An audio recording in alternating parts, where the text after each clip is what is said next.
Good morning. I think we're waiting for people to attend, but good morning, all of you who are joining. We'll just give a few moments for everybody to kind of trickle into the Zoom system. Hopefully you can hear me and see me. Paulette is currently called Abby Wesson, so I'm going to change her name on Zoom. I can There's a lot change of Abby Abby. Wessons in the room today. It's all done, I've got it. Good morning, everybody. Good morning. Okay, so you can hear us. This is a great sign.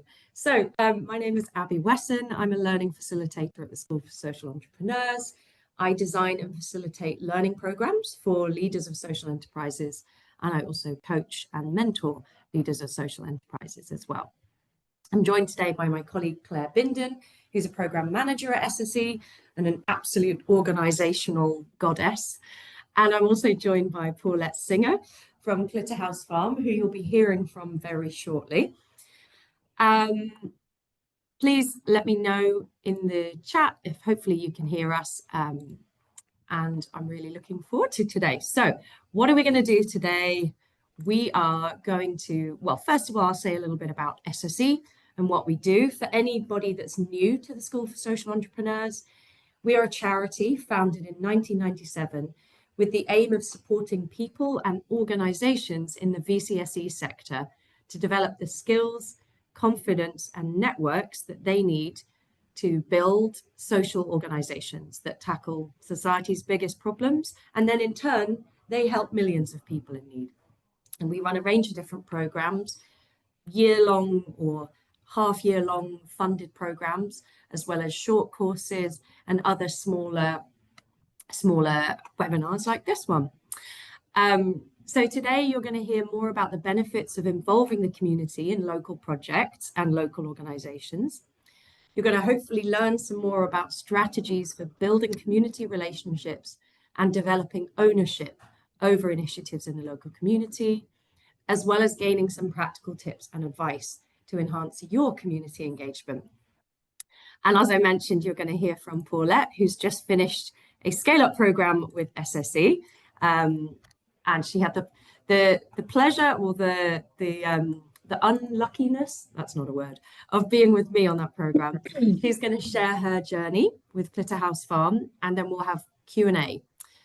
So because we're a really big group today, we're going to be using the Zoom Q&A function, and then I will read out your questions to Paulette, and we'll get through as many as we can.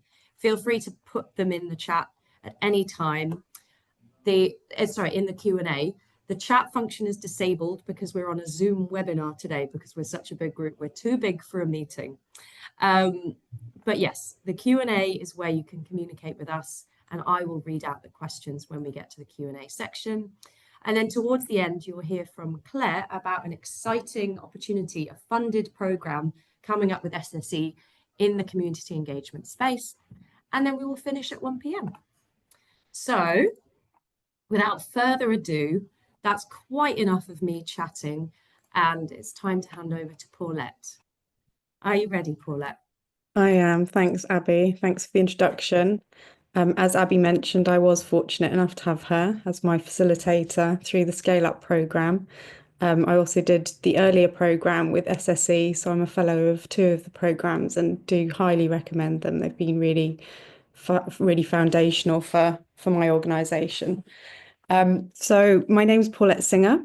I am one of the original founders and the current director of Clitterhouse Farm. Abby, would you like to start sharing the slideshow? Abby's going to be sharing my slideshow for me, so hopefully we can keep this as smooth as possible.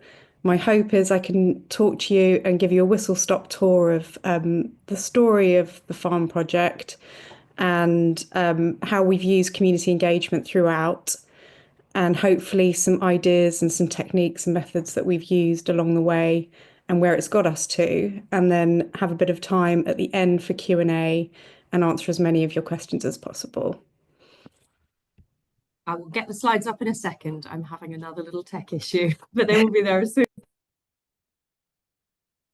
So I like to say that the process of community engagement starts and ends with listening.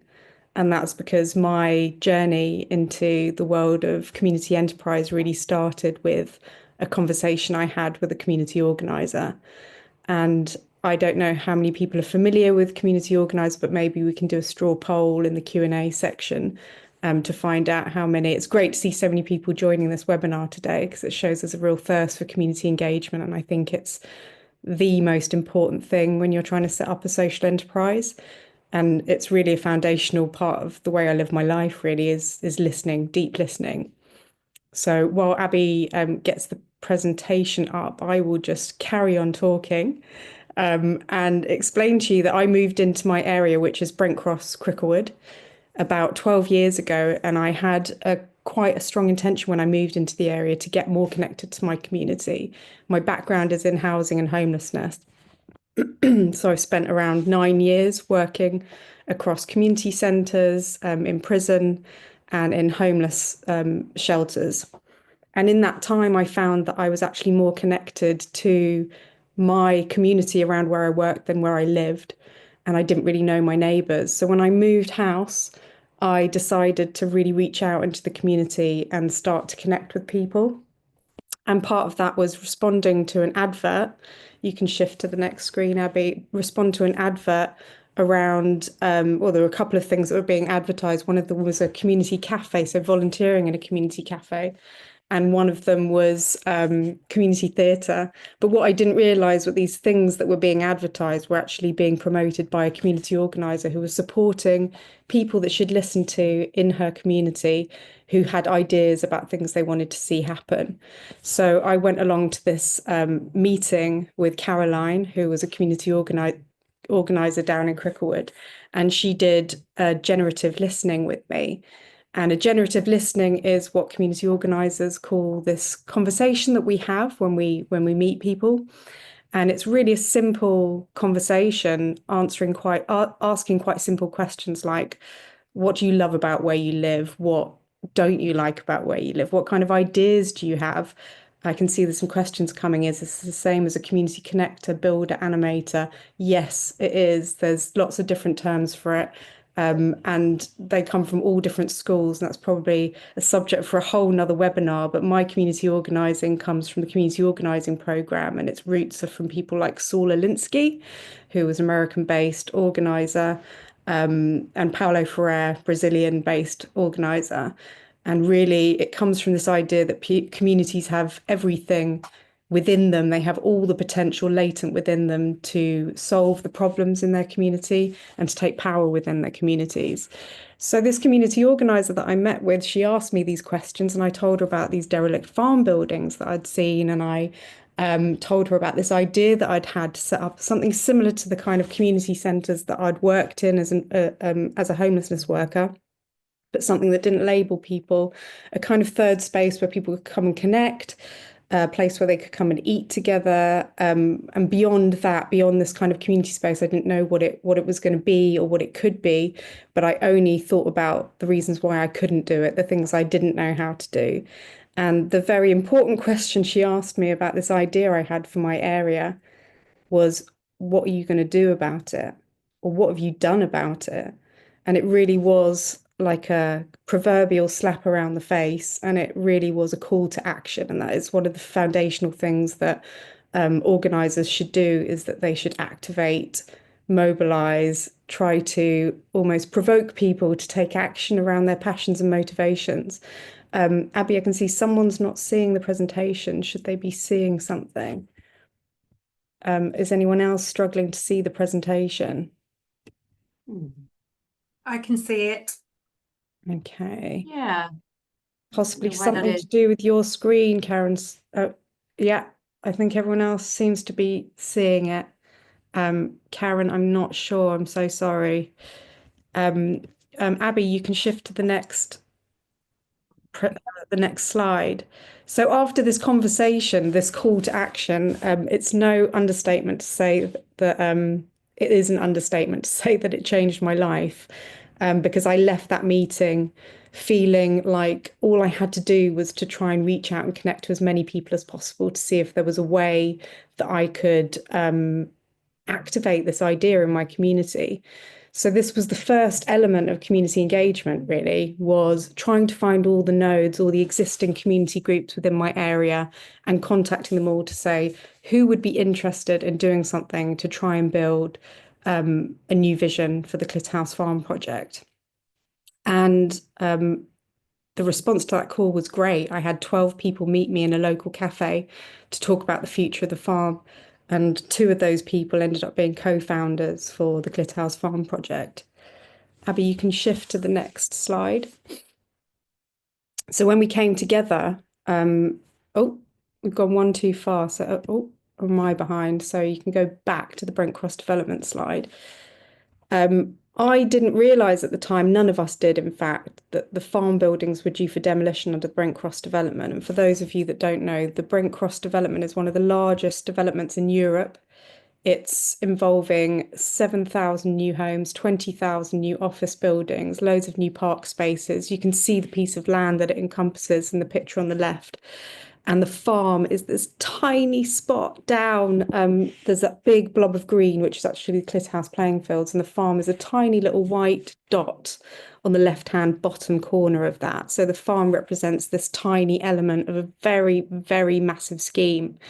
So as we came together as a group, the first thing we actually had to do was campaign to save the farm from demolition. The plan in the development was for it to be turned into a depot, a parks depot to house tools to maintain the park, the farm and the park. And so we started the early stage of community engagement was just talking to people outside the farm. We didn't have access to the buildings, but we would meet under a gazebo with a petition and have conversations with people about what they knew about the farm. Did they have any interactions with it as children? We obviously spoke to people that had lived in the area generation after generation, heard how it had been used as a football club, changing rooms. It had housed caretakers over the years. I mean, it has this incredible rich history. And slowly but surely, we raised all these signatures on this petition, which we took to the Brent Cross planning meeting. And it was the only amendment in the Brent Cross Master Plan. And the Brent Cross Master Plan was 25 years in the making. So when I moved into the area, there was really a sense of apathy, and people had given up having a say in what could be done to change the developments around them because they just hadn't been listened to for 25 years. So for us to have this very large win, very small win, but for us a massive win to save these farm buildings was incredible. And it really buoyed us and connected us and mobilized us as a small team. We also applied for this thing called the RIBA Forgotten Spaces, which is the Royal Institute of British Architecture. And the farm was a forgotten space. It had been derelict for 12 years, fallen into quite a lot of disrepair. And this was an opportunity for us to really reimagine the space. So once we'd moved beyond that activation, the campaign to save them, it was written into the Brent Cross plan, just to be clear, that the farm should be saved and restored for community use. And that is the way it stands now. You can shift to the next slide for me, Abby. So once we'd managed the campaign, it was time to really move on to creating a vision for the space. And the RIBA Forgotten Spaces was part of that. It really allowed us to get incredibly creative with our vision for the space. But most importantly, we needed to do this listening in the community. So I like to describe the events that we ran as active consultations. And what I mean by that is I think we all have quite a clear understanding of what consultations can be like. We've all been consulted by councils and developers. We've been asked which colour door we want, the blue or the green, do we want the park, don't we want the park, rather than much broader questions which community organisers might ask about what's needed within this community, what kind of visions and hopes do you have in your area and for your community or for this building or for this park. So our active consultations were an opportunity to offer some ideas, but just open it up to people and say, what do you want to see here? What's missing in this area? What do you think these buildings could be for us? And we started these, we called them the Hug the Farm events. And on the left, you can see one of our really early ones. There were 2 gazebos. And on the far right, you can see one of our later ones, loads of different things activated. And this was really just from talking to people and seeing how will you engage with how could you engage with the farm buildings? How could you engage with the community? What skills do you have to offer? So were they going to engage through volunteering with us to help run these events, leading activities? Would they just come and buy food and a coffee, which is just as meaningful in order to support a community enterprise? And we ran these events from 2013 all the way through to 2015 without any access to any indoor space. We would carry gazebos on site, we would bring resources from home. The early events, we took donations of cakes and food and we sold them. We raised money for the next events, and we really grew this organically over the months and the years. We drew on the expertise that was latent in the community. You can see yoga instructors, bike maintenance people, bakers. I mean, everything that you need to run a community event is possible in your community if you go out and you listen and you have a willingness to open up the potential to listen to the vision of people around you rather than have your own set idea of what a place could be. You can shift to the next slide, Abby. I can see there's loads of questions coming in, and I will try and answer them once I finish the presentation. So alongside running these events, we thought food was foundational to what we were doing, but we also really needed like a constant meeting space. And so we decided that we needed to build a cafe. So as you can see, there's a little design in the middle of the presentation there that was done by an architect in our community for free.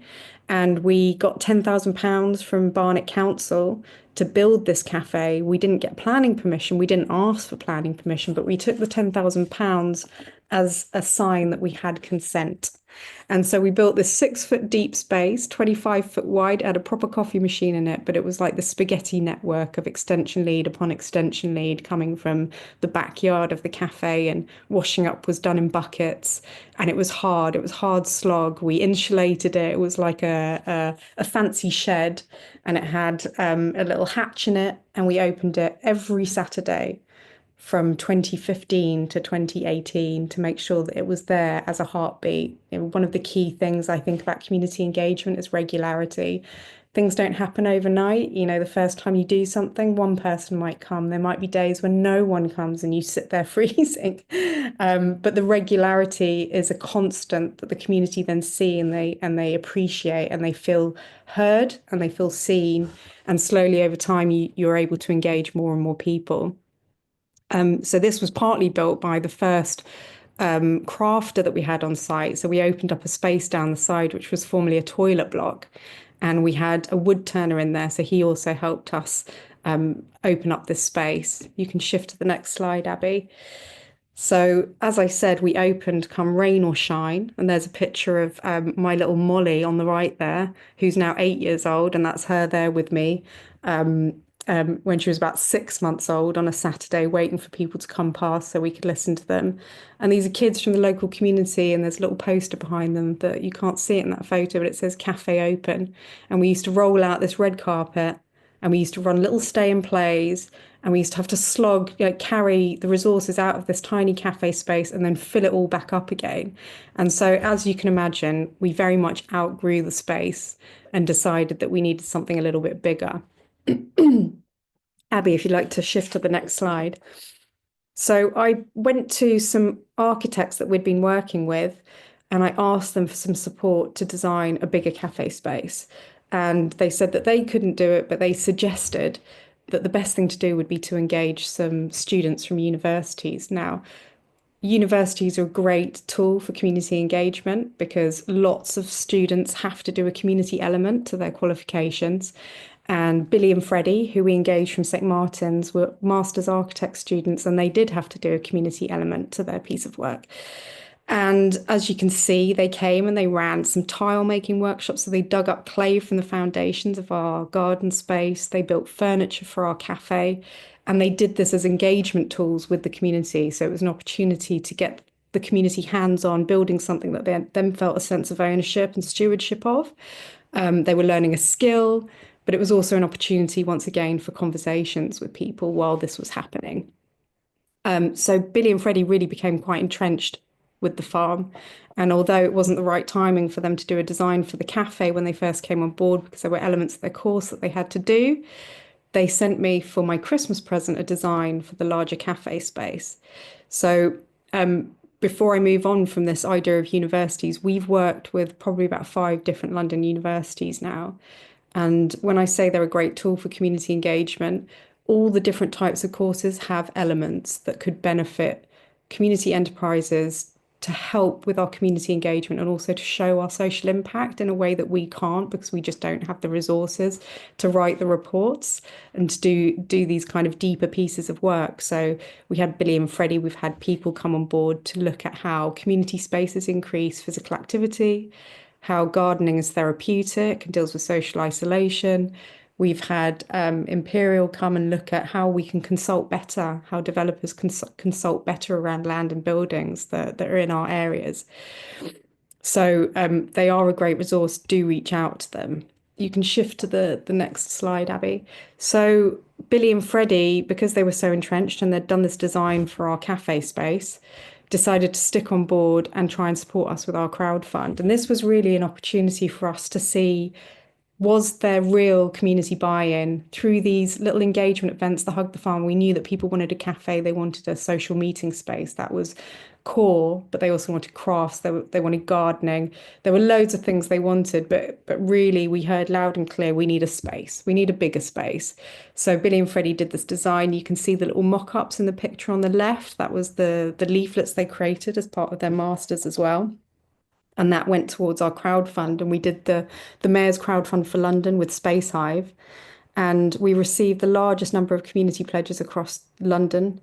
And we got an unprecedented £50,000 from the Mayor of London. So we were able to hit our target and raise £100,000 to build our larger cafe space and also to open 3 workshop spaces, which was really the beginning of an opportunity to prototype some of these ideas coming out of the community around crafts and food, and pottery was a really big one.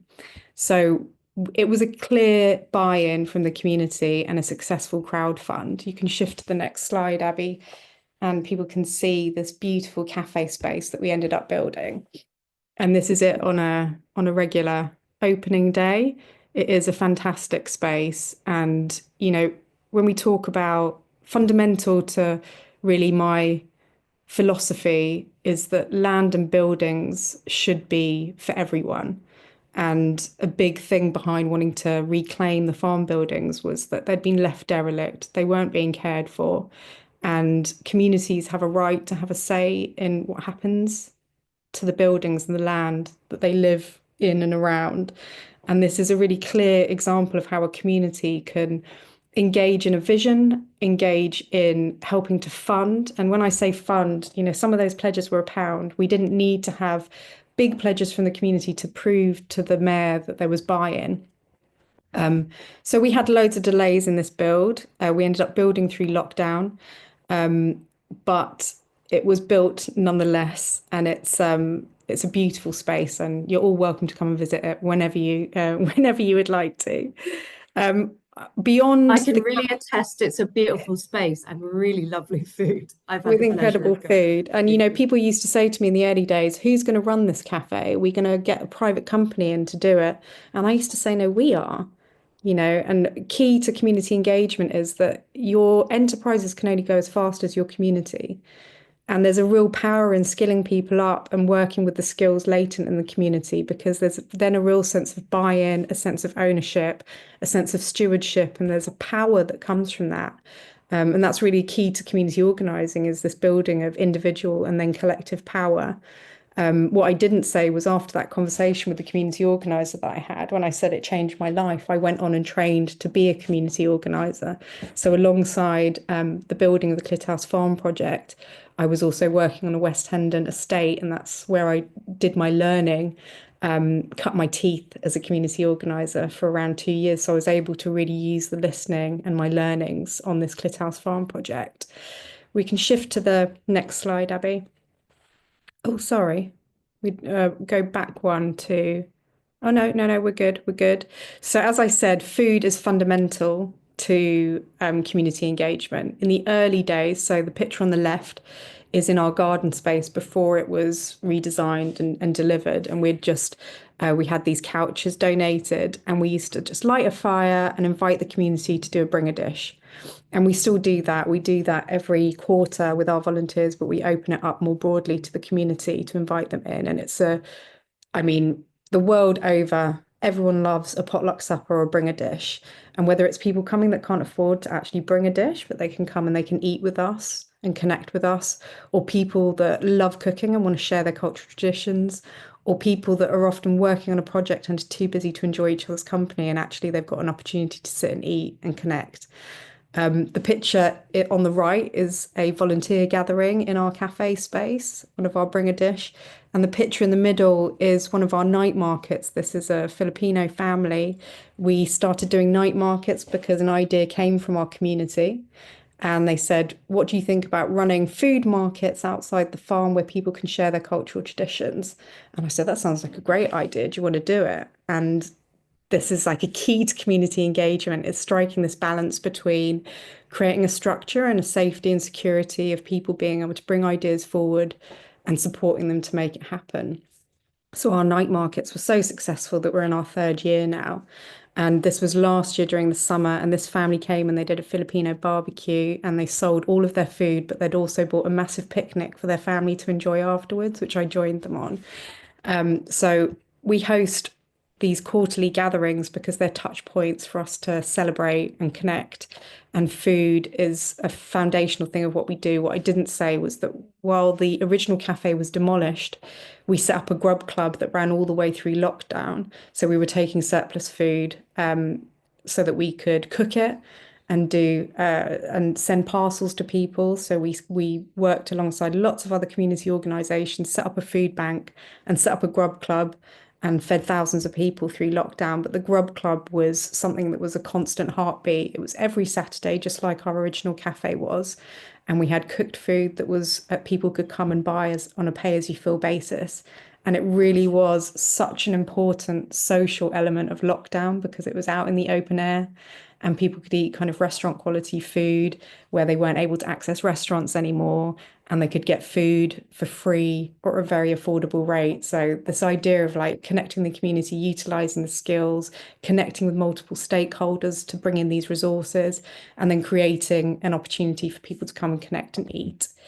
Yeah, you can shift to the next slide, Abby.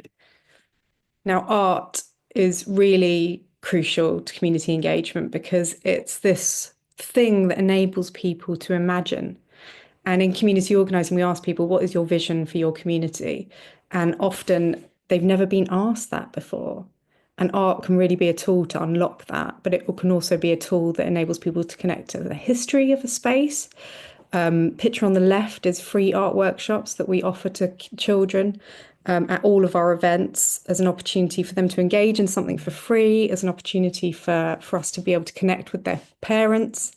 The picture on the right is the original cafe with cows on the front. So Alistair was one of the co-founders. He was an artist, so he created these cows and these three-dimensional ones in the middle picture as a way to recall the history of the farm because it used to be a dairy farm.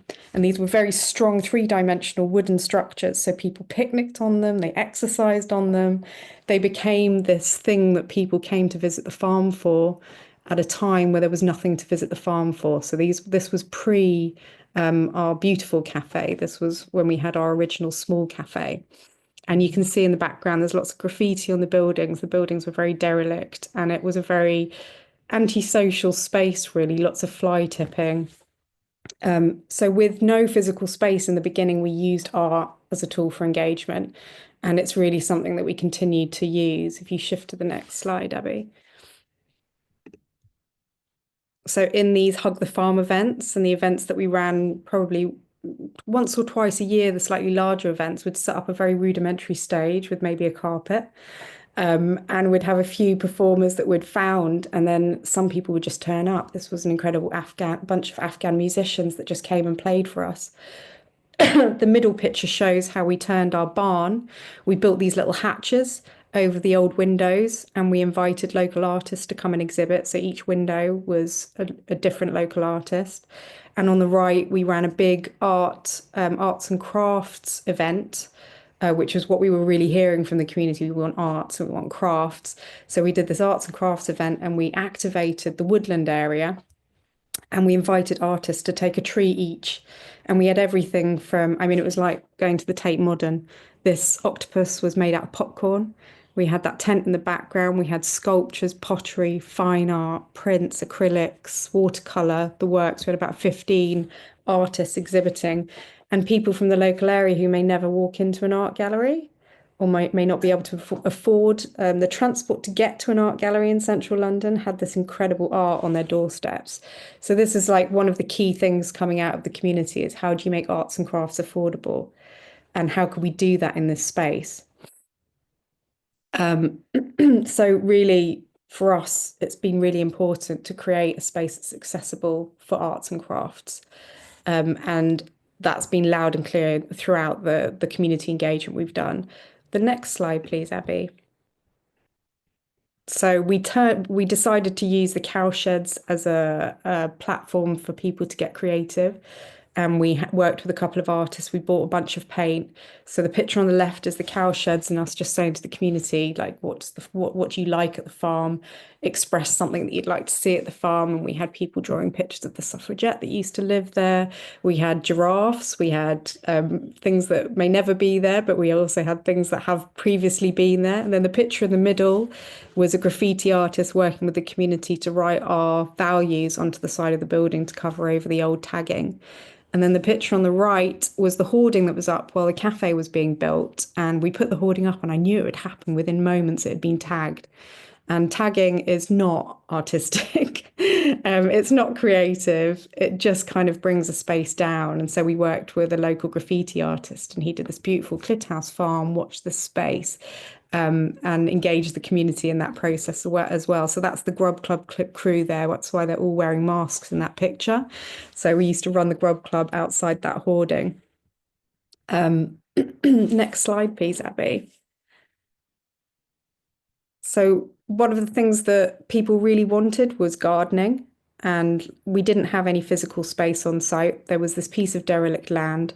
The picture on the bottom left is our garden space before we did anything to it, and it looks like a beautiful kind of lush woodland, but actually it was about 9 tons of fly-tipped waste covered in ivy and brambles and a load of ash trees that were really damaging the foundations of the building on the right. So where you can see the kind of trees, they're hiding the brick wall that you can see up on the right. So we used volunteer power over several months, if not years, to hand clear 9 tons of waste from the site. And we struggled to get funding for this space because it was a closed space and it's a bit of a no man's land. It wasn't part of the property parcel of the farm, but nor was it part of the playing fields, and it was locked. So most funders don't want to fund space that the communities don't have access to. So we had to do all of this work with no funding. And then we got funding from the Timberland grant, which paid for these original little planters down on the bottom right. And then that opened a gateway to some Greener City funding that paid for our first glass house and some more raised beds. And then eventually we got some Pocket Parks funding from central government, which built a beautiful seawood greenhouse, which was actually built just before or around the same time as our cafe space. If you drop down to the next slide, Abby.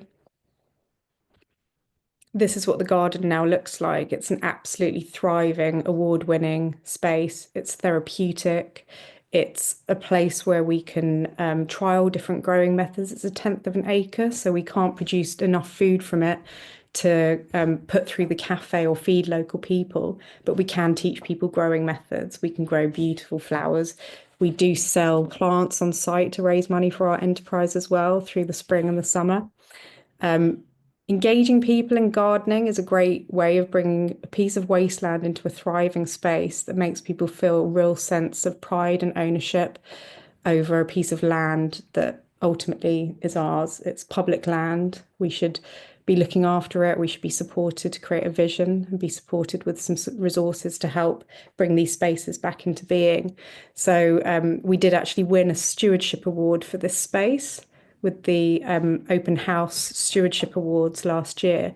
And that's all about really, yeah, how do we steward land? How do we create a sense of ownership and care and pride for the areas where we live? And I think the farm garden is definitely testament to that. Through lockdown, when we weren't able to necessarily be meeting people, we were able to open up the garden so people could walk around it. Our head gardener at the time would leave little activities out for people, like get this cardboard mulch around our raspberry canes or seeds with some compost so that people could go and do some windowsill planting. So we really gave people these little bits of hope and joy and gardening activities throughout lockdown. You can shift to the next slide, Abby. We'll talk about history as a tool for engagement. You know, when I moved into the Brent Cross area,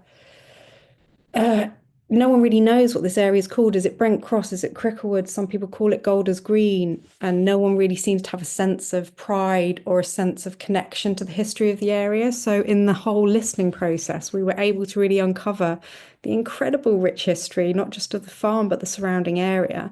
And one of the things that came out was that a famous suffragette lived on site, Gladys Keevil, and she set up the Midland suffragette movement.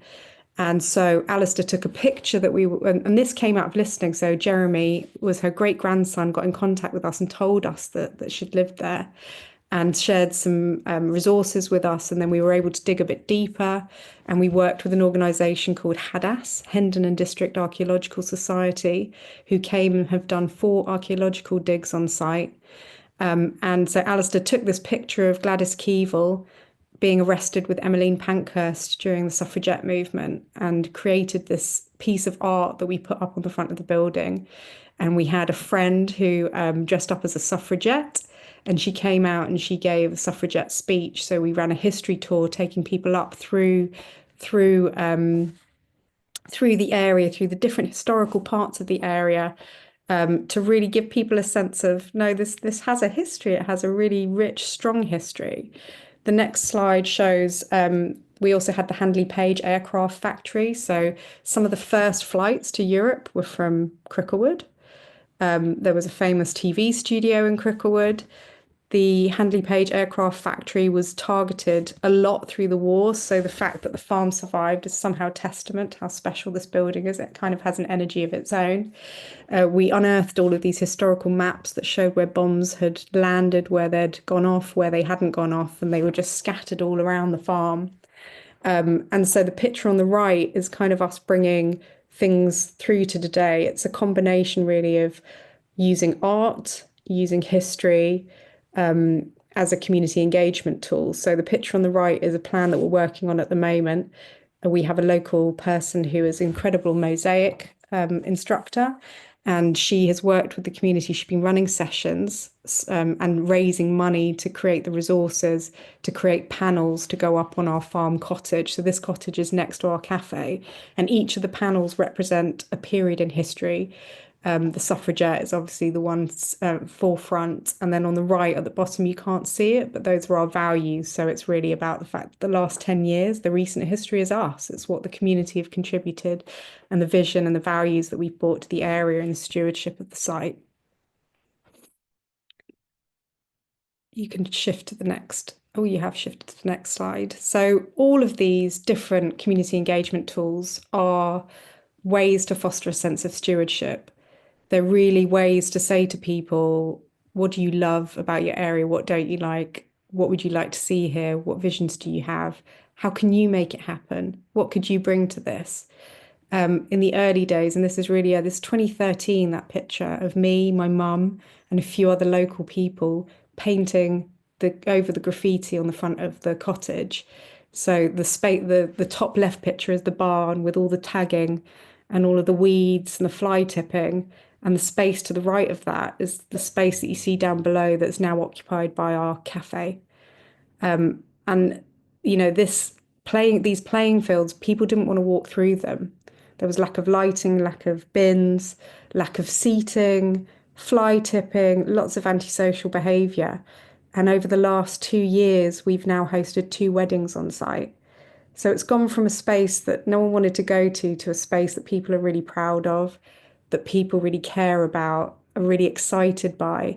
And this is really just the beginning for us. We have a third of the site, and our plan is, with the prototyping of what we've done on site, to take that and use the entire site. And we know now from the prototyping that we've done that the vision for the space that's come from the community is viable. And it's viable because it's from the community's vision. It's the things that they have wanted, and therefore they're willing to come and spend their money there. And by activating the space, which is a really crucial element to all of this, we did the first 5 years with no space. So it is possible to do it without space, but I'd be lying if I didn't say that having an asset that you can then retrofit and manage and utilize as a resource is incredible. And it really takes community engagement to the next level. If you drop down to the next slide, Abby. So yeah, that was the cow shed on the right before we painted it. Now it looks completely different again. Now we have Clitterhouse Farm written all down the side in beautiful bold writing to try and kind of bring people in from the streets. And there's our little stewardship award, 2022. So I want to say that I've tried to cover a diversity of offerings in this presentation because there might be an element to community engagement that's not interesting to you. For me, the history was never really much of an interest. I was more interested in the food and the gardening because that was my bag. But actually, through unearthing the stories of the history of the farm, I could connect to Gladys Keevil. I could connect to the fact that the farm had survived and had this resilience and this story of suffrage and resurgence.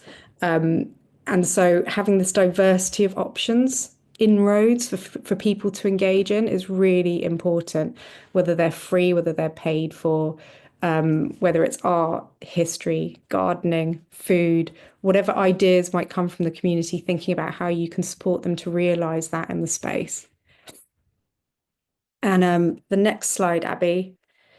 Obviously, this journey hasn't been without its challenges. The Brent Cross development is massive. We're a tiny element within it. And it's taken years to bring the council and the developers on board. The first few years, we were just nothing to them. We were just four local people that wanted to do something with the buildings. And then we became hundreds of local people that wanted to do something with the local buildings. And now I'd say we're thousands of local people that really care and engaged and motivated to do something with the buildings. And that becomes really hard to ignore. Ultimately, we've built collective power in the space, and we've built a sense of collective shared ownership of the space.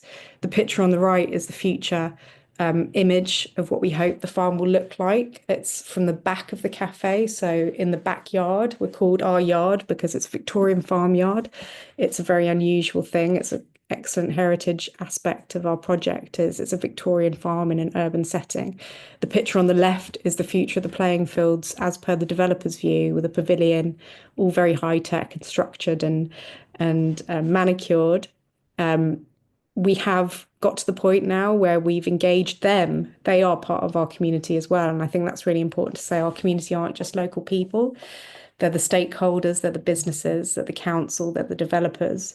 And we have to try and listen to them as well. And we did some really deep listening with them through lockdown. We managed to get them to pay for a facilitator to come in and listen to what their needs and their challenges were, and to listen to us and our needs and our challenges. And it really helped build a relationship between us. And now they've embraced our vision for the future of the farm.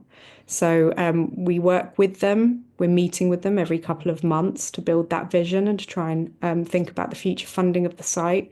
So we have this vision that could happen in 2027. But for now, we're very happy to continue to prototype what we're doing on a third of the site and continue to work with the community. And I think I'm going to stop there and open up to some Q&As. Thank you so much, Paulette.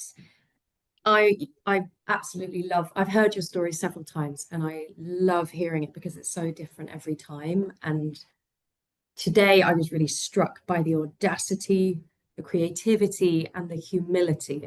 And for me, humility is very linked with listening. And I love the idea of this, all these different ways of engaging the community: art, food, history, gardening, volunteering.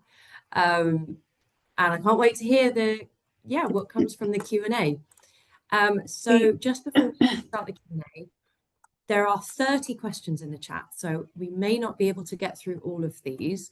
However, shortly after the Q&A, you will hear from Claire information about Trading for Good, our community business program that addresses lots of the topics that Paulette mentioned, and also will address a lot of the questions as well. So stick around to hear about Trading for Good, our community business program.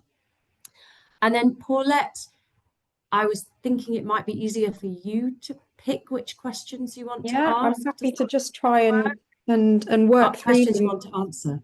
I Yeah. will try my best to work through them as quickly and thoroughly as possible. So I've got this question, does it always have to be hyper local?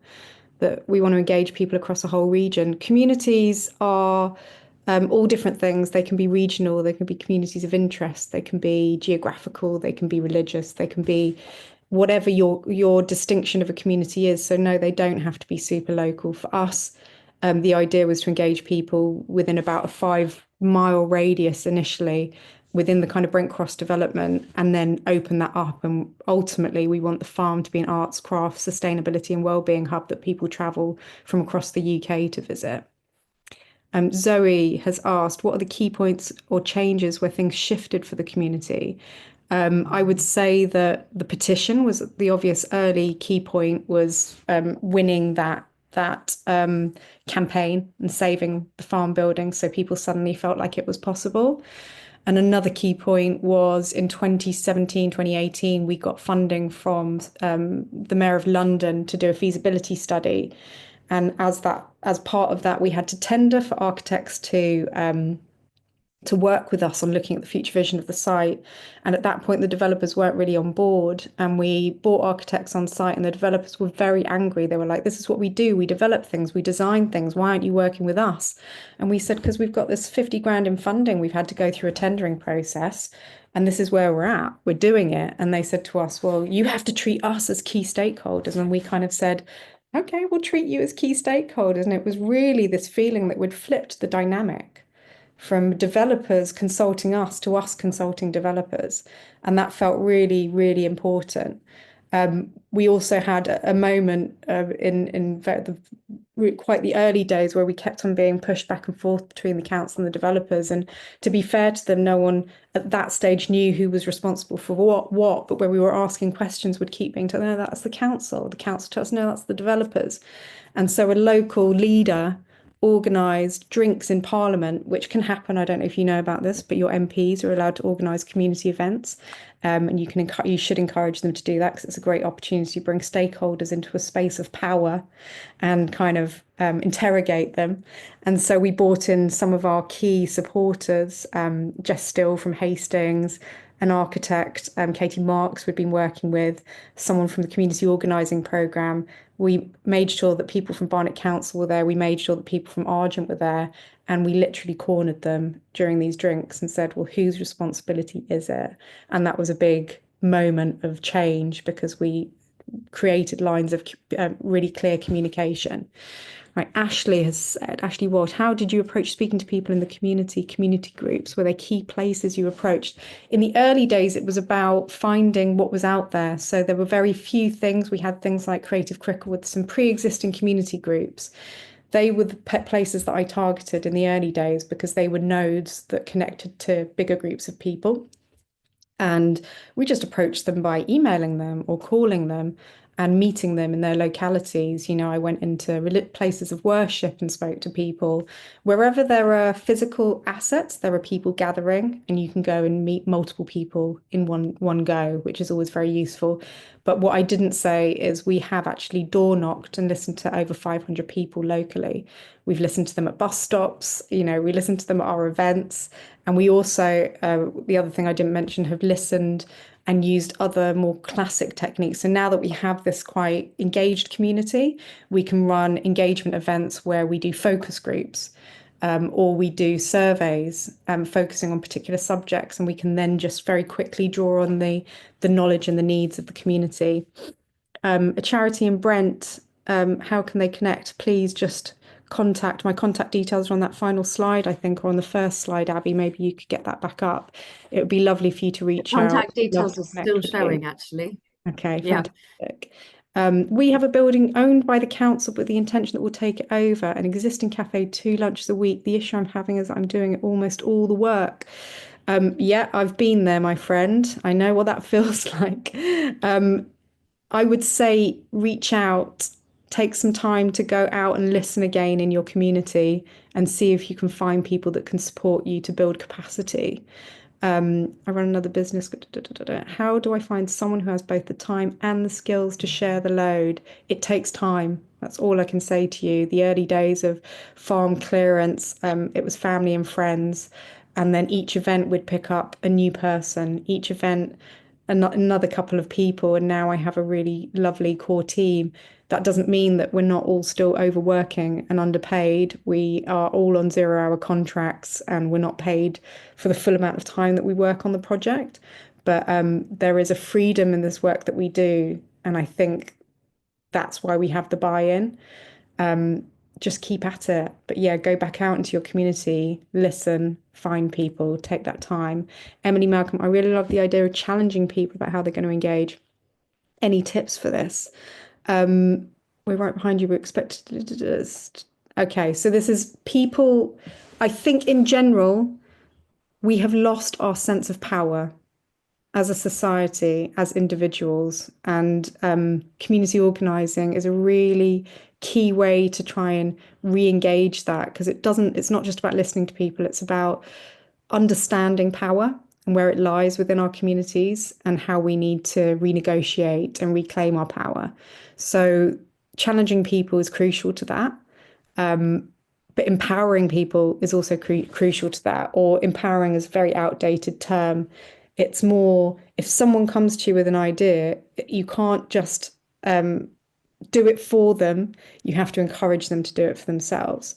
So it's trying to find a sweet spot between chaos and order, really. The chaos being multiple ideas coming from multiple people and how you can support them enough so that it's successful.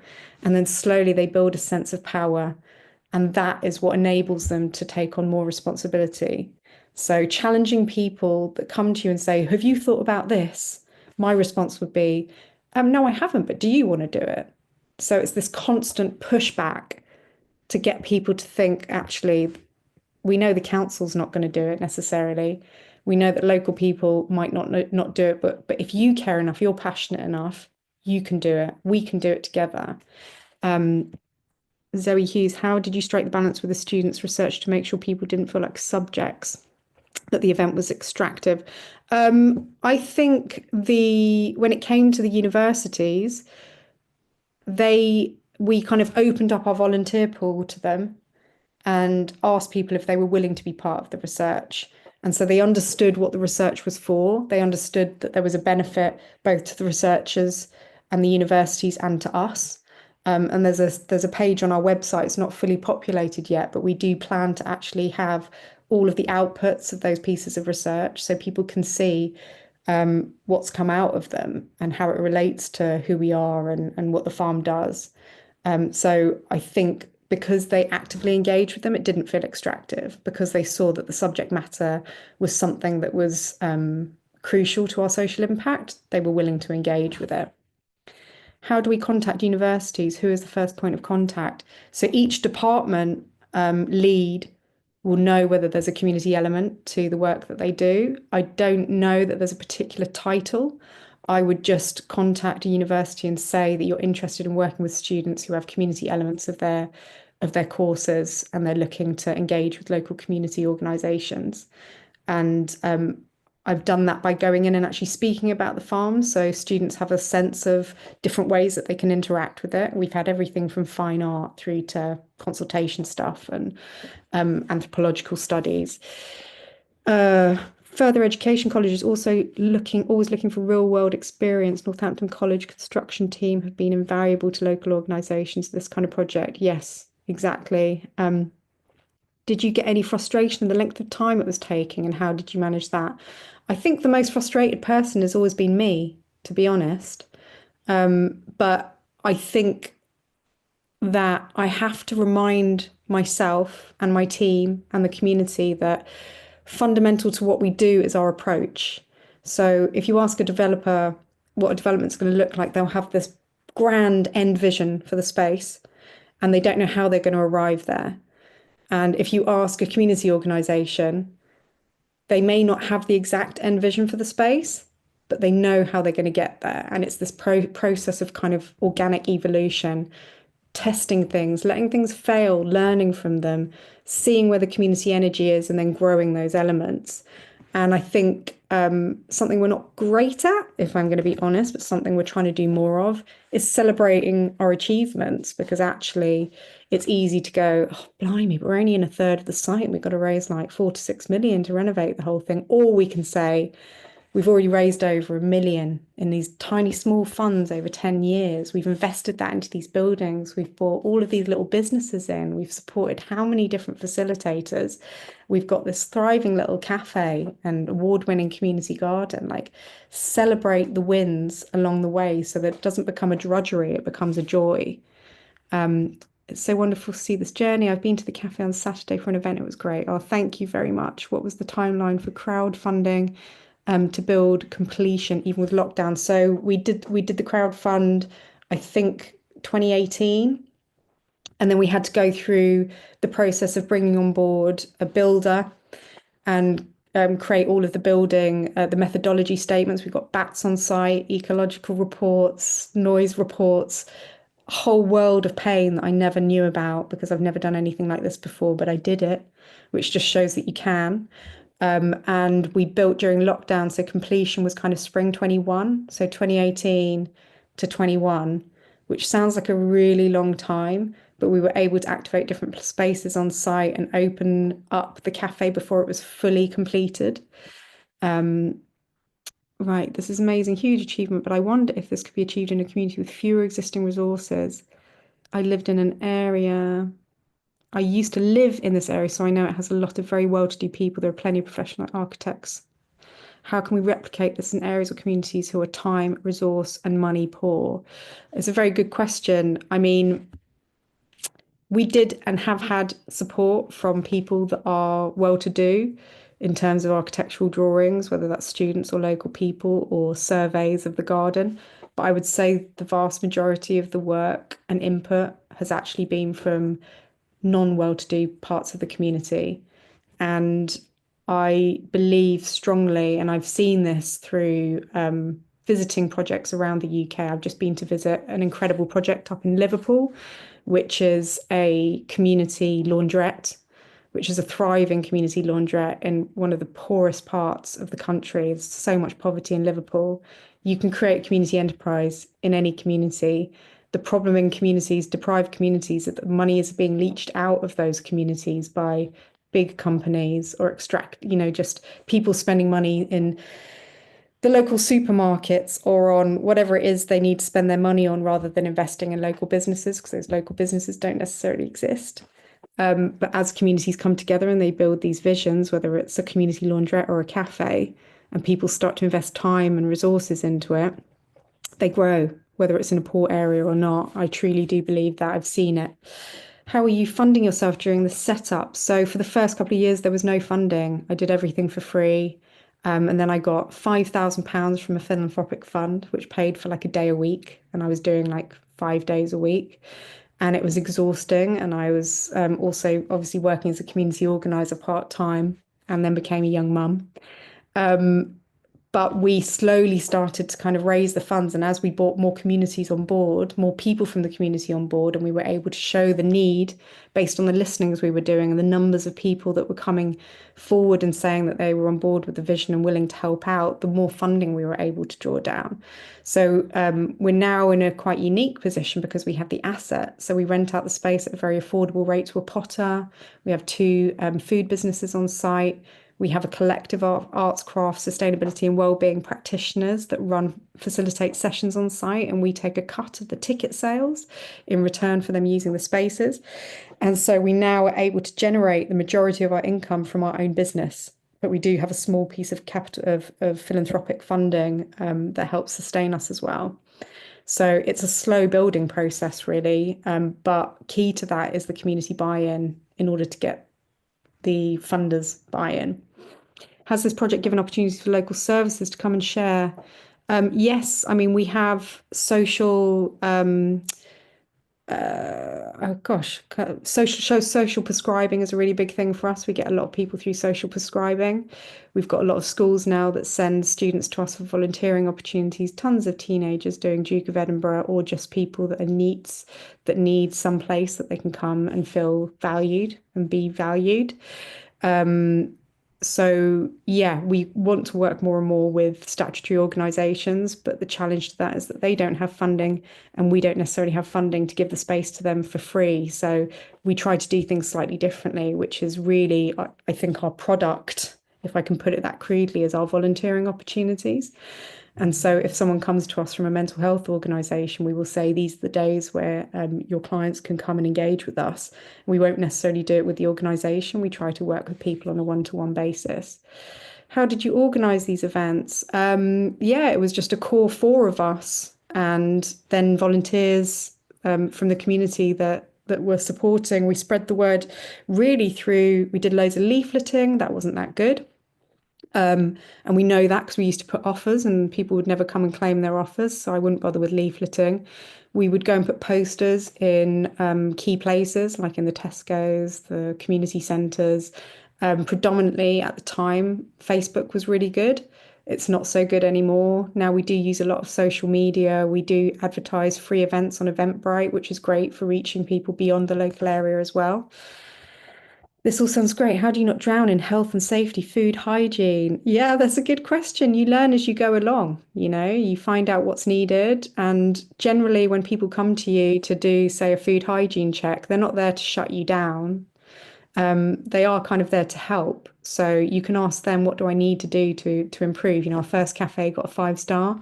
Our current cafe got a 4-star because it's a little bit more of a complicated operation. But you learn as you go along, and it doesn't drown you. You just have to kind of do your best. And like I said, you only move as fast as your community. We don't serve things unless we think that it's safe enough to serve them. So we don't really work that much with raw meats. You develop and grow as you learn. What's the best way to approach the council after identifying an unused building or space? So for us, the land was put up for a lease, which we went for, and the council completely ignored us. So we just carried on working on the buildings and the space. And our philosophy is very much ask for forgiveness, not permission, which is why we built our first cafe with council funding, but without any rights to the land or the buildings. So I would say the more you engage with statutory organisations too early on, the more you will feel a sense of all the things you can't do, because you will trigger all of their processes and policies. So sometimes it's best to focus on what you can do as a community, whether it's just a bring and buy, tabletop sale, coffee and cakes, something that just slowly builds that power until you've got a clear vision and a large enough group to then be able to go to the council and be listened to. Pragmatic question: how much do community organisers get paid? I work full time. It's not great pay. I'm not going to lie. It's not really a particularly recognised career. Many of the community organisers, like myself, are no longer community organisers, but we've ended up setting up our own enterprises. And it's very difficult to then find community organisers out there that are really good and qualified, and to find funding. I think crucially, funders do not recognise community organising yet. And so it's not paid for enough. And so some organisations find ways to put some money towards this. We try to just embed it into the work we do and try and encourage all of our core staff to do that listening as part of their work. I can't remember how much. It was something around 25k maybe an annual salary. It wasn't great, but it was also a traineeship. So, and then we've got outstanding work done. Congratulations. Pleasure to hear you. The wonderful work. Thank you so much, Philomena. I'm glad to hear you are encouraged. I hope this is encouraging people to get out there and engage with their communities and take control of land and buildings, because that is what I'm passionate about. Would love to know if you have book recommendations. I absolutely do. You've done Pedagogy of the Oppressed. So there is great stuff. Oh my God, I'm going to have to come back to that because I've just had a complete brain fog moment. Are we able to share recommendations after this with attendees via an email or something, Abby? I'm just wondering. Yes, we can do that, I think so, Paulette. yeah. Okay, so I can We'll send it put some out with the recommendations video. together. Okay. A community catalyst, an amazing story, such brilliant tools. Thank you, Paulette. Were you doing all this work in your spare time as a volunteer? Yes, I was. So, like I said, for the first few years, it was completely in my spare time as a volunteer. And then it was alongside my daughter, who's 8, and my son, who's now 4. And, what can I say? I went from full-time work in housing and homelessness with decent pay, and I quit that life because it didn't bring me any joy. And I was very apathetic and demoralized by the charitable sector and what I saw as ways people were being labeled in order to access services and resources. And I really had this very profound moment when I discovered community organizing and looked into it and understood the power of community. The Power of Community is one such book that everyone should read. That you can have kind of more freedom if you follow your passion. That sounds like a very privileged thing to say, and that there is privilege in being able to take some time out to follow your passion. So I just want to acknowledge that. But I live a freer life now and a happier life doing something I really care about for less money. Are there paid roles? And if so, how many? Yeah, we have about 8 members of staff. And then we have about 20 facilitators that come and do ad hoc work for us, and a load of freelancers that come and have set up food businesses or craft businesses that do work for us. So we've supported enterprise and built, yeah, we've supported people to step into new types of enterprise as well, which is part of what we want to do. It's absolutely fantastic to host free events in open spaces. Does this require council permission? Well, maybe it does, but we didn't get it. And now we now we do. We get TENS licenses so we can sell alcohol. And some people that run events on site. So we host larger organizations that go through very, very, very complex policies and processes with the council. We try to keep it very simple, and so far it's worked for us. So I would say if you're starting really small, don't worry about permission. You're saving the area through community ownership. This work is incredible. Thank you so much. Inspirational talk. We have a similar listening approach, quiet voice methodology. That sounds fantastic. Did you feel the need to become a more formal organisation to receive recognition from the council? How did you go about this? So we are a limited company with charitable aims. This year, we're looking at converting in part to a charity so we can be recognised by the Charity Commission. And that is really to access funding from some bigger funders like Citybridge, who don't recognise limited companies. So lots of funders are very outdated. And instead of looking at your behaviour and what you actually do to see whether or not you're community led and have charitable aims, they look at your governance structure. I think it's going to take another 10 years before that shifts. So unfortunately, we are going to have to probably shift our governance structure to access some larger funds. We want to be self-funded. When we have the whole site, we know we can be, but we've got this period in between where we want to be able to continue to grow and resource ourselves. So we're probably going to have to go down that angle, but we absolutely didn't do it in order to receive recognition from the council. We've done it to serve our own needs as a community, and that has just meant that we've become a more formal organisation. Is it an open access site or only operate at certain times? So we are open Thursday, Friday, Saturday, but we're generally on site 7 days a week because we've got different enterprises on site. So the Potter has different hours. We've got the Moroccan Chef has different hours. We don't have any vandalism, and we've had a tree stolen, and that's about it. And I think that's really testament to the fact that there is the community buy-in. We just bought a load of picnic benches and we were like, should we chain them down? And the community just love using these picnic benches, and it would feel really weird to chain them down, And if someone walks off with them, then that's crap, but it hasn't happened. And actually, it's nice to just trust that people are going to care because they can see the care going into the space. Of course, we get rubbish dumped all the time. We've got this beautiful big bench in our wild garden. It gets the last bit of sun from the day. We have teenagers, all sorts of people come and sit on it, smoke weed, whatever, leave bits of cigarette rubbish. And, we're slowly trying to educate people about how to care for the space. It doesn't happen overnight. Could you talk more about how you organise generative listening? I'm at the start of a similar journey. So you could check out Community Organisers, which is actually the company of community organisers, and they have free resources. There's also training. I run training in community organising that covers how we do the listening process. So feel free to reach out to community organisers or myself. And what do you find is the biggest obstacle to getting the community involved? It really is just trying to get people to understand their own potential and understand that don't wait for other people to do stuff. Be willing to challenge and activate people by asking challenging questions and pushing back when people expect you to do everything. That is the biggest obstacle, is the fact that we've lost that sense of personal power. And I truly believe the way to rebuild that is like these small acts that make us feel powerful. Like I said, my journey started feeling like I couldn't do anything that I've gone out to do. And then that one question of what have you done about it, and connecting to people that knew a little bit more in different arenas, we slowly started just building that sense of collective power. And now this is what I do. And I couldn't 10 years ago imagine that I would be a director of this organization, that I would have opened the cafe that I dreamt about running. This is beyond my wildest dreams, really, in many ways. So, yeah.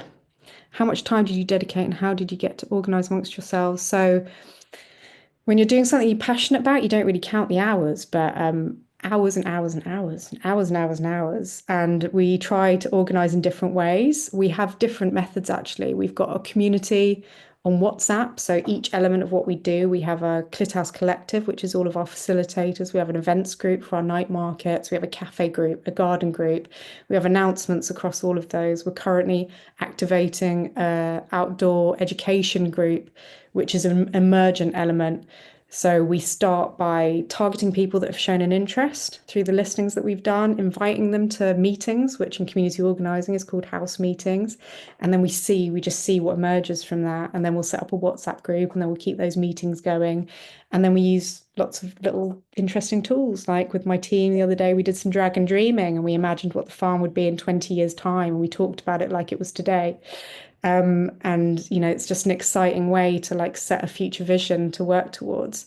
We're just starting out. What do you advise for 3 people who want to achieve a coconut nursery farm for the community? Get listening, find more people. Suited for success. Love the food aspect to bring people together. How did you deal with food hygiene certification? It's very cheap. So as soon as we had a bit of funding and we needed to be a bit more formal, we made sure that any of our volunteers, and that was one of the things that we gave back to our volunteers, had food hygiene level 2 training. When people aren't coming, how do you get them? Focus on the ones that come and continue to reach out and create opportunities for the ones that haven't. Like I said, it's a diversity of offerings. We've still got people that live just around the corner and they're still just finding us. Within one geographical area, there are just thousands of people. And so it takes time and it takes a multitude of different engagement methodologies. What a huge success, beautiful space. Thank you so much. Similar project in an urban area where most incredible venue available, struggling to raise funds for the rent to secure the building quickly. So I would say that most, depending if it's privately owned or council owned, there is flexibility around rental on spaces like these. And if you focus on your social impact, which means going out and listening to your community and seeing what the needs are and build your model around that, then you're likely to be able to negotiate the rent. So the consideration around raising funds will be slightly different. When attempting to engage with developers to facilitate productively, did you encounter pushback with parts of the community? Yeah, I think we're conscious that the more we work with the developers, the more we may be seen to be working with them. I always say this to the developers, there's a greater risk to our reputation as a community enterprise than there is to them working with us. And I try my best at every single meeting with the developers to call to account the power imbalance and to challenge them around that. And we don't take small pots of funding from them because we're trying to build a partnership, which would be us being meaningful stakeholders. Do you have any thoughts around addressing the balance between building, demonstrating, and exercising community power while maintaining a cooperative power dynamic? Yeah, I mean, everything that we've done has been about building that community power, the community buy-in, the numbers, being clear on the vision that's come from the community. And I said the quote at the beginning was that it starts and ends with listening. I'm just about to re-engage in a process of listening because as soon as you open up an asset, you get embroiled in everything that's involved in managing an asset. And so I'm kind of a caretaker, a project manager, all sorts of things at once. And so the listening has died off for me. So for me, there's a need now to go back, firstly, to my massive pool of volunteers and listen to them and make sure that they feel heard, and then go back into the community and listen to them again. And that is how you build the community power and build a cooperative power dynamic, a cooperative dynamic within the community and within the organization. And then taking that vision to the developers. They can't do that. Developers do not do this work. They don't know how to do it. They don't resource it. They do completely meaningless consultations, and they know it, but they're not really bothered by that because they've got power and money. But they are interested in the work that we're doing because they can see the power in it. And so I think that is slowly redressing the balance. And my true hope for this project is that it becomes an innovative exemplar for how community enterprises, councils, and developers can work and be together and be greater than the sum of their parts. And I truly believe that you can do that in a non-confrontational manner using good quality generative listening amongst all stakeholders. Yeah, I've spoken a little bit about funding.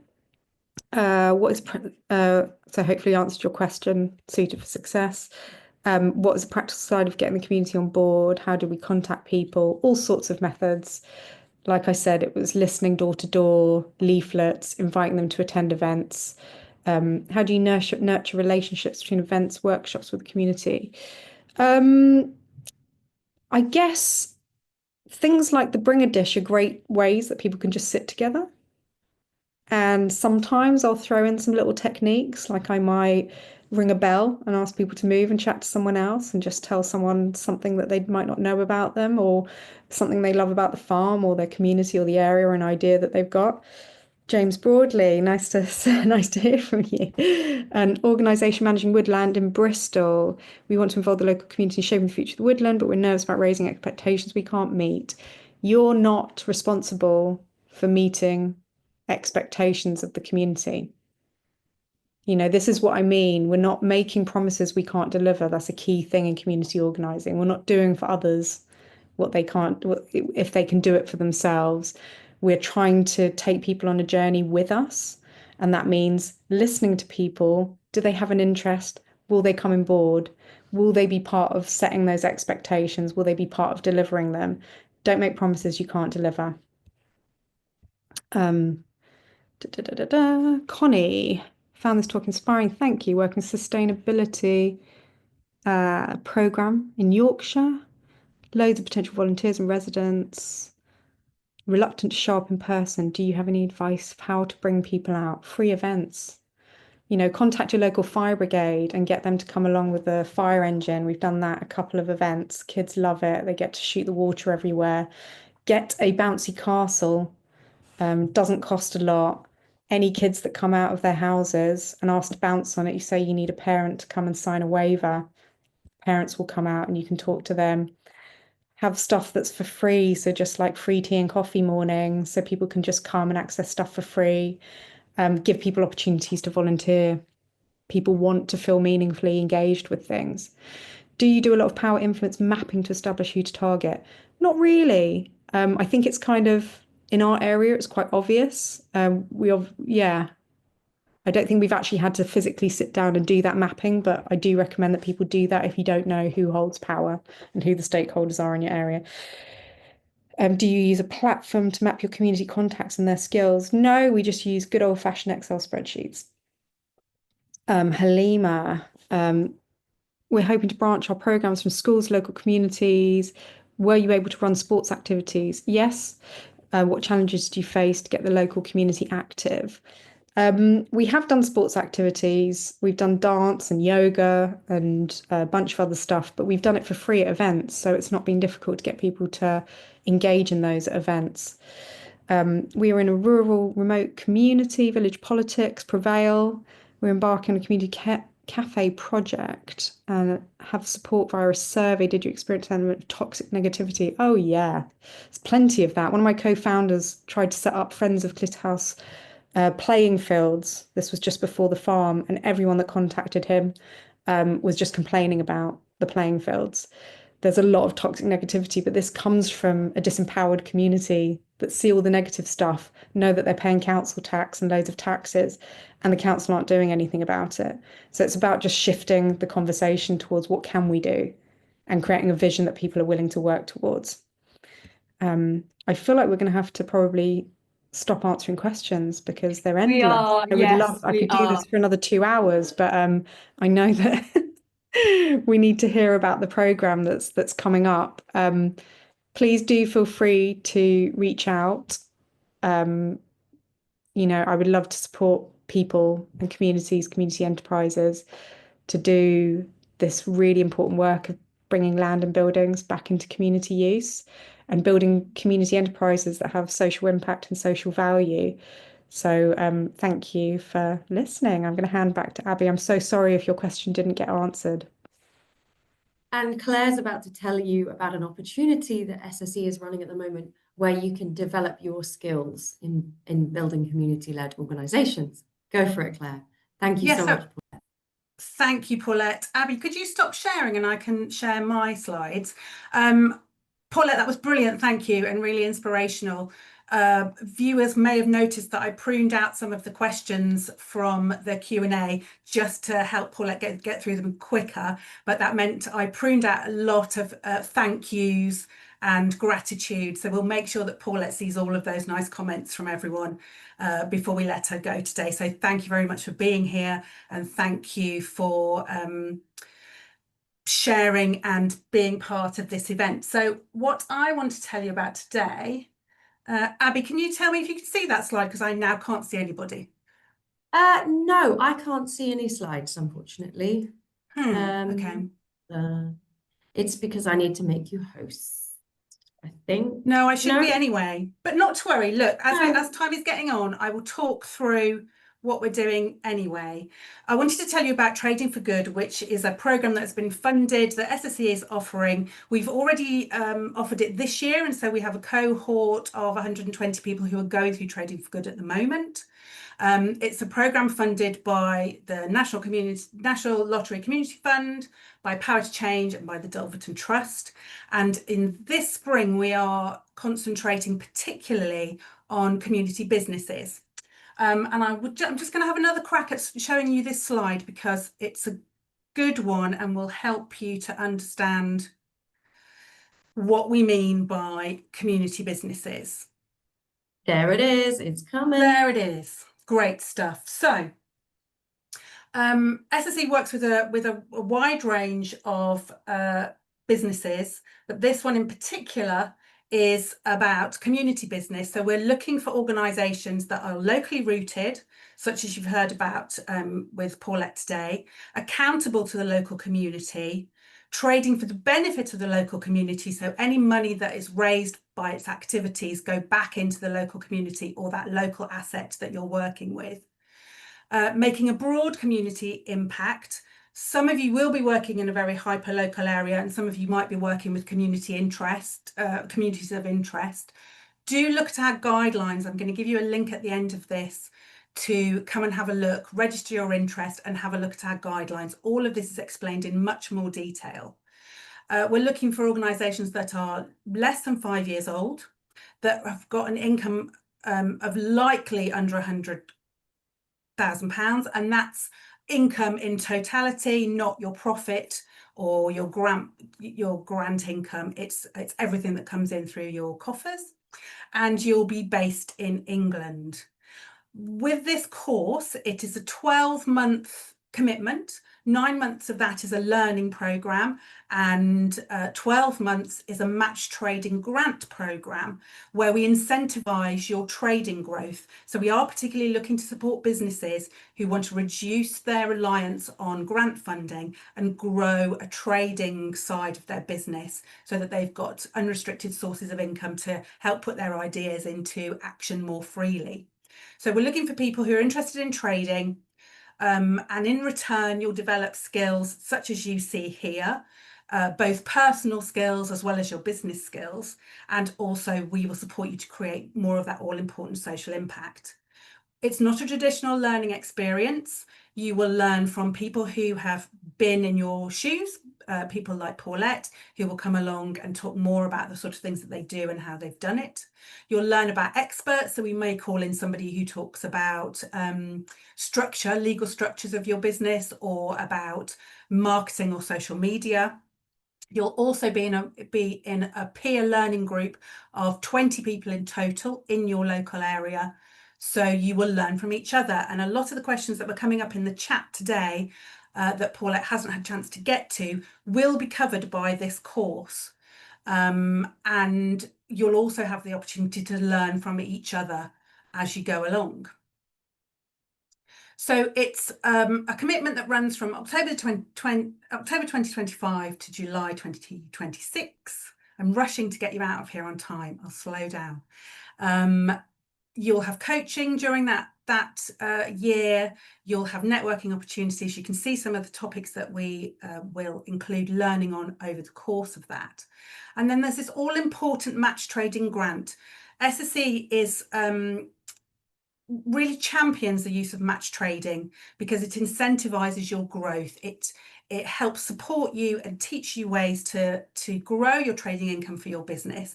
And we will match that growth pound for pound up to £4,000 over the course of the programme year.